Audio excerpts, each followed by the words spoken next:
benshi batangiye kwibaza niba Trump uyu mugabo ukomoka muri New York City akaba ayoboye igihugu cy'igihangange ku isi yaba ari we antikristo.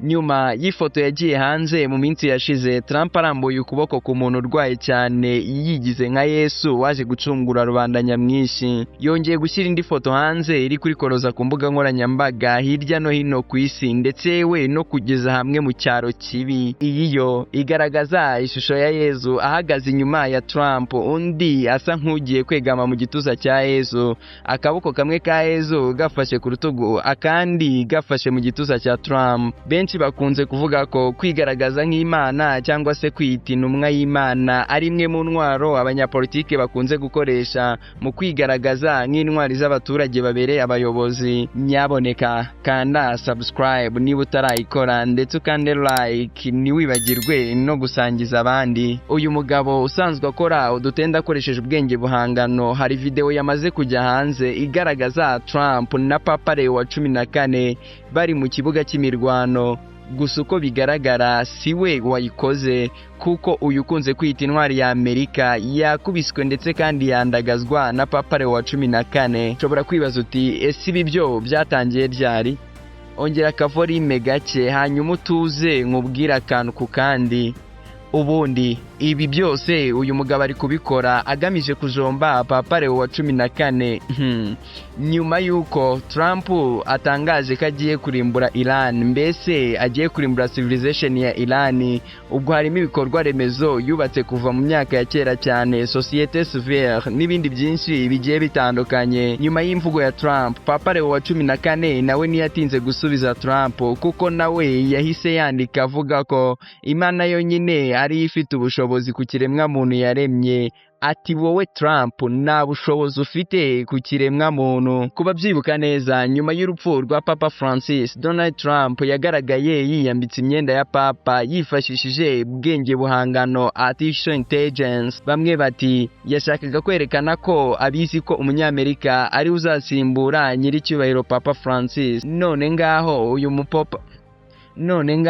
mupapa w'umunyamerika aramuhindutse. Donald Trump kandi yakomeje mu magambo ye agira ati, Papa w'umunyantege nke, umunyabwoba, na papa mubi nabonye nk'uyu niwe mupapa mubi sigeze kugira. Nawe se umupapa utazi politike, utazi no gufata umwanzuro. Mu gihe Papa yari ari mu ndege yerekeza muri Nigeria mu rugendo rw'iminsi 10 Papa azagirira mu bihugu bitandukanye bya Afurika, umunyamakuru yaramubajije ati, mbese Trump ntabwo abateye ubwoba? Mw'ijwi ryatuje Papa Leo wa 14 yagize ati, Trump nta bwoba duteye habe na gato. Ubu twe turi mu murimo w'Imana wo kurengera ikiremwa muntu, mu gihe we ari kukizanira akaga.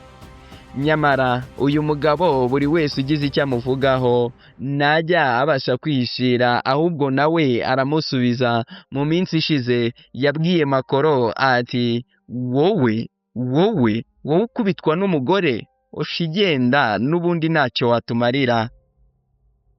Kugeza ubu amakuru avuga ko Amerika iri gufasha Iran gufunga umuhora wa Hormuz, mbese nyuma yo kubona ko Iran itagamburuzwa ku cyemezo yafashe, nayo yafashe umwanzuro wo kubana iki gice ngo bose bahombe.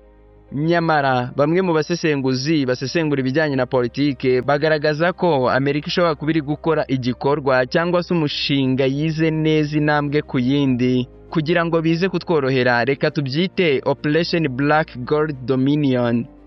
Black Gold bisobanura petroli, naho Dominion bisobanura kugenzura isi. Amerika nicyo gihugu cya mbere ku isi gifite ideni rinini cyane rigera kuri miliyari ibihumbi 30 z'amadolari akoreshwa muri Leta Zunze Ubumwe za Amerika, no kuvuga triliyoni 30 z'amadolari gusa. Aha ubyumve neza, yose ntabwo ari ay'abanyamahanga cyangwa se ay'ibigo by'amahanga, ahubwo harimo n'ay'imbere mu gihugu. Ayo hanze harimo ayo Leta Zunze Ubumwe za Amerika zifitiye Ubushinwa, bivugwa ko ari cyo gihugu cya mbere Amerika ifitiye umwenda munini, dore ko basanzwe banakorana business nyinshi cyane zitandukanye. Ese koko Amerika yaba iri guteza akaduruvayo kugira ngo icuruze hanyuma yishyure ideni? Operation Black Gold Dominion.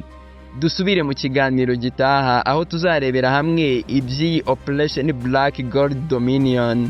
nyaboneka kanda subscribe niba utarayikora ndetse ukande like, ntiwibagirwe no gusangiza abandi. Are you ready to rumble? Ready? Fight! Oh!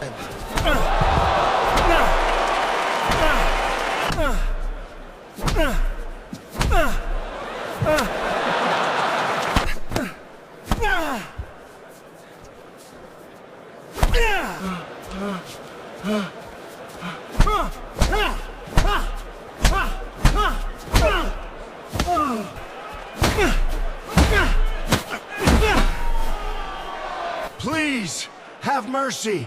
No mas. No mas. No mas.